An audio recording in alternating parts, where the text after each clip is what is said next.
नमस्कार दोस्तों, कैसे हैं आप लोग। उम्मीद करते हैं फ्रेंड्स कि आप सभी लोग ठीक होंगे। तो फ्रेंड्स, मैं आपकी दोस्त अनुराधा एक बार फिर से आप सभी का स्वागत करती हूं। तो आज की इस वीडियो में जो है हम लोग 2016 में यानी कि यूपी टेट का जो पेपर था 2016 का, उसे हम लोग सॉल्व कर रहे थे। तो कुछ क्वेश्चन हिंदी के बचे हुए थे जो कि आज की इस वीडियो में हम लोग कंप्लीट करेंगे। तो चलिए देखते हैं। जो आज का क्वेश्चन है हमारा नेक्स्ट, वो ये है कि हिंदी गद्य शिक्षण की पाठ्य योजना में उद्देश्य कथन आता है।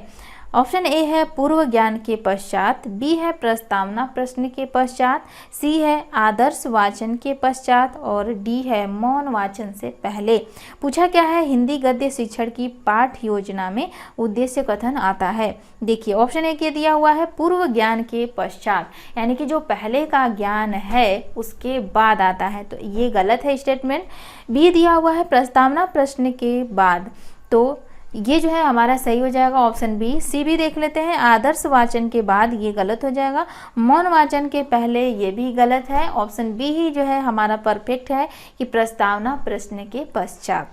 चलिए नेक्स्ट क्वेश्चन देखते हैं। आचार्य रामचंद्र शुक्ल का निबंध संग्रह है। ऑप्शन ए है माटी का फूल, बी है चिंतामणि, सी है क्षण बोले कण मुस्काए और डी है आलोक पर्व। तो फ्रेंड्स, जो आचार्य रामचंद्र शुक्ल का निबंध है और बहुत फेमस निबंध है वो है चिंतामणि। चिंतामणि ये आचार्य रामचंद्र शुक्ल जी का जो है एक निबंध संग्रह है। और एक बात बता दें कि ये जो चिंतामणि है इसे 3 भागों में बांटा गया है, यानी कि चिंतामणि जो है इसके कितने भाग हैं, तो इसके 3 भाग है।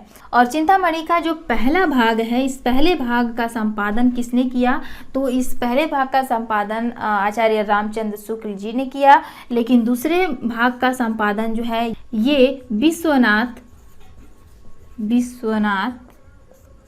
प्रसाद मिश्र इन्होंने किया।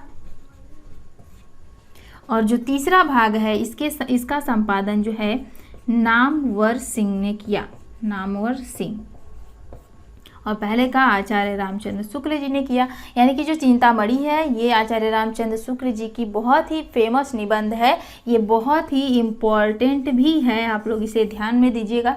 और चिंतामणि के कितने भाग हैं, तो चिंतामणि के 3 भाग हैं, ये भी पूछा जा सकता है।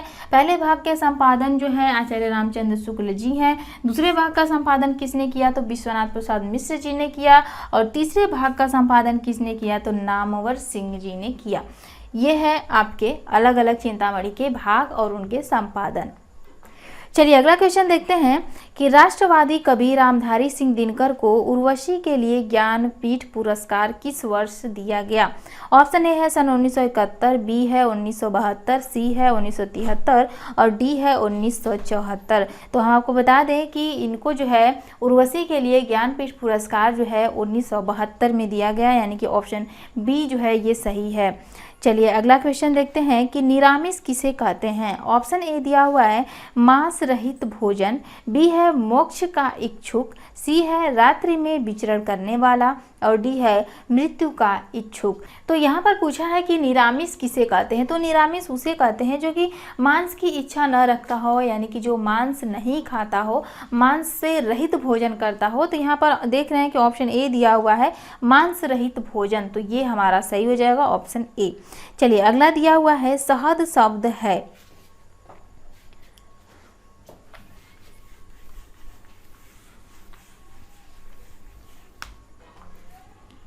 शहद ये शब्द दिया हुआ है और पूछ रहा है कि बताइए ये कौन सा शब्द है, तद्भव है कि तत्सम है कि देशज है कि आगत है।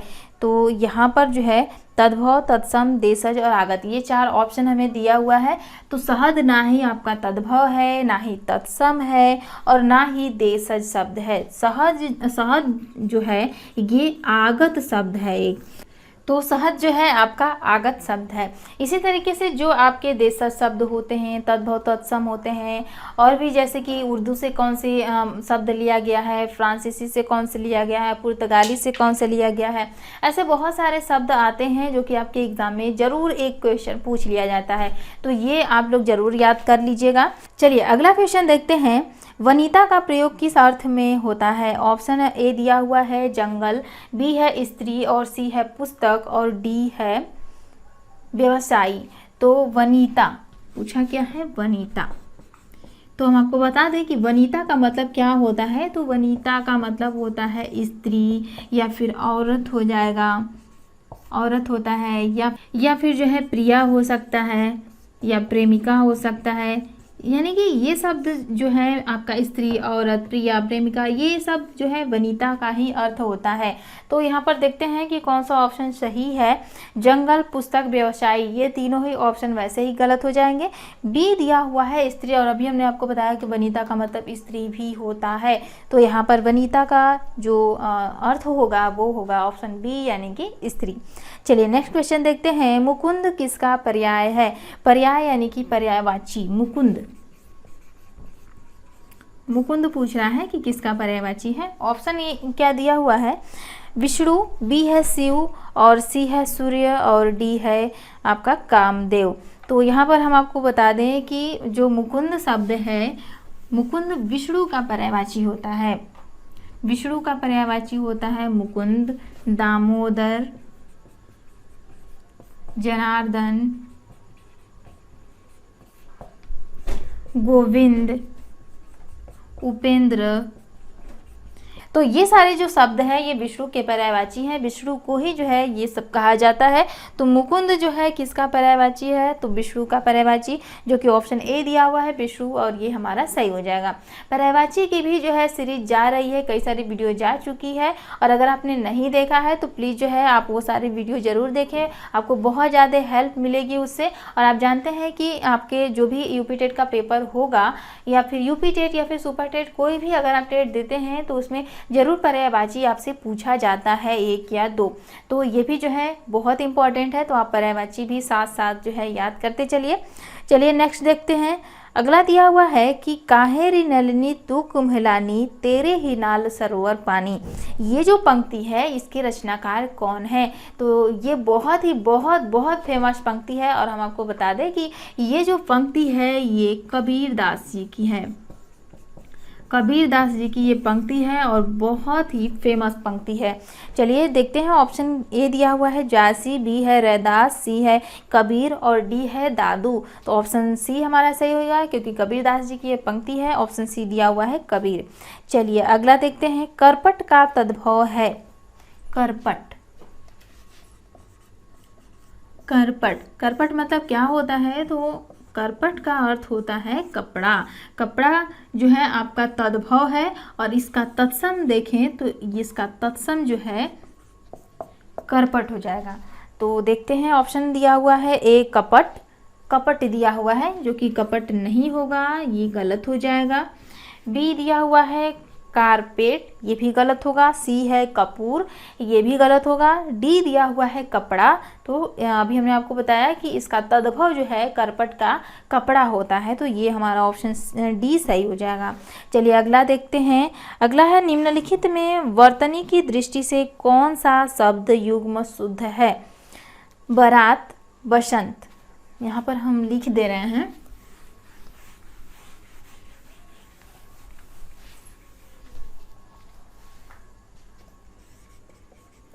बारात, बसंत। अगला है बारात, बसंत, बारात, बसंत, और सी है बारात, वसंत, और डी है बारात, वसंत। बारात, वसंत बताना है इसमें कौन सा शब्द युग्म सही है। तो यहाँ पर हम आपको बता दें कि बारात बसंत ये भी गलत है, बारात बसंत ये भी गलत है, और यहाँ पर दिया हुआ है बारात वसंत, ये जो है हमारा सही हो जाएगा ऑप्शन सी, और डी बारात बसंत ये भी हमारा गलत हो जाएगा। तो यहाँ पर देखते हैं कि बारात बसंत ये जो शब्द युग्म है ये बिल्कुल गलत है। बी है बारात बसंत, ये हमारा सही है बारात बसंत, और सी बारात बसंत ये भी गलत है, बारात बसंत ये भी गलत है। सी ऑप्शन बी जो है हमारा सही होगा बारात बसंत, ये शब्द युग्म जो है सही है यानी कि शुद्ध है। चलिए अगला देखते हैं। अर्ध स्वर है। ऑप्शन ए है य व, बी है ई उ, और सी है री री, और डी है री श। तो यहाँ पर अर्ध स्वर किसे कहा जाता है, तो ऑप्शन ए जो है य व ये सही होगा, क्योंकि इसे ही अर्ध स्वर कहा जाता है। चलिए नेक्स्ट देखते हैं, चोर की दाढ़ी में तिनका मुहावरे का सही अर्थ है। ऑप्शन ए दिया हुआ है अपराधी का अपनी दाढ़ी खुजलाना, ये बिल्कुल गलत है, ये इसका अर्थ नहीं होगा। बी है अपराधी का शंकाग्रस्त रहना। सी भी देख लेते हैं, अपराधी की पहचान हो जाना। ऐसा नहीं है कि चोर की दाढ़ी में तिनका तो अपराधी की डायरेक्ट पहचान हो जाती है, ऐसा नहीं है। डी दिया हुआ है अपराधी का अपनी पहचान छिपाना। अब यहाँ पर देखिए कि ऑप्शन बी दिया हुआ है कि अपराधी का शंकाग्रस्त रहना, और डी है अपराधी का अपनी पहचान छिपाना। यहाँ पर थोड़ा सा कंफ्यूज है, दोनों ही ऑप्शन मिलते जुलते हैं, तो सही कौन सा होगा, इसमें परफेक्ट जो आंसर होगा वो हमारा ऑप्शन बी हो जाएगा, यानी कि अपराधी का शंकाग्रस्त रहना, यानी कि अपराधी शंका में है कि कहीं हमें पकड़ा, यानी कि अपराधी जो है इस शंका में है कि कहीं हम पकड़े तो नहीं गए, यानी कि सबको शक हो गया है हम पे कि हम ही चोर हैं। तो ऑप्शन बी है जो है वो हमारा सही हो जाएगा। चलिए अगला है, एक बार कही बात को दोहराते रहना वाक्यांश के लिए एक शब्द है। पहला ऑप्शन है आगार, बी है प्राकथन, सी है पृष्ठ पेषण और डी है प्रस्तावना। तो इसका सही जवाब होगा क्या, पृष्ठ पेषण। यानी कि एक बार कही गई बात को बार बार दोहराते रहना, उसको रिपीट करना, उसके लिए जो एक शब्द का इस्तेमाल किया जाता है वो है पृष्ठ पेषण। चलिए अगला देखते हैं, बुद्धिहीन शब्द व्याकरण की दृष्टि से किस संवर्ग में है। ऑप्शन ए है संज्ञा, बी है सर्वनाम, सी है विशेषण और डी है क्रिया। तो बुद्धिहीन का मतलब क्या होता है, तो यहाँ पर सबसे पहले ऑप्शन की बात करें संज्ञा, तो क्या जो बुद्धिहीन शब्द है वो संज्ञा हो सकता है।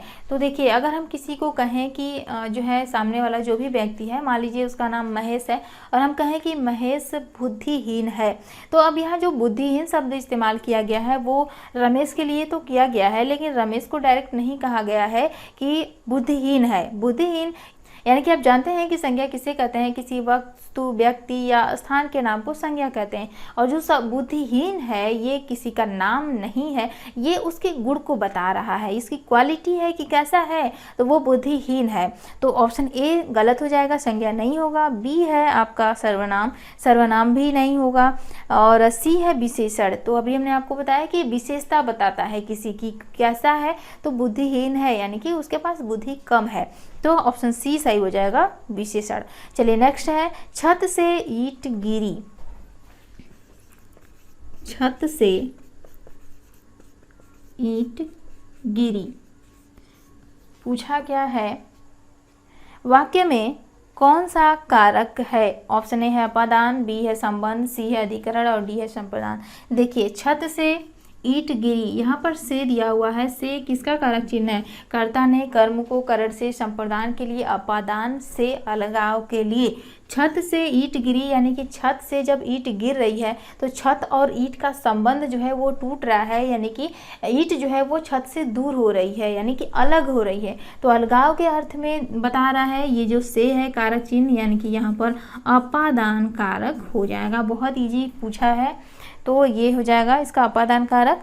चलिए अगला है, महोर्मी का संधि विच्छेद है। बहुत इजी जो है संधि विच्छेद पूछा है, और संधि तो हमने आपको बहुत ही अच्छे से पढ़ाया है। अगर आपने क्लास नहीं लिया होगा तो उसके लिए हम क्या कहें, लेकिन फिर भी अगर आप संधि की क्लास लेना चाहते हैं तो जा करके जो है आप संधि की क्लास ले लें। बहुत ही अच्छे से हमने आपको पढ़ाया है, कोई भी क्वेश्चन आपका गलत नहीं हो सकता है। फिलहाल यहाँ पर देखते हैं महोर्मी।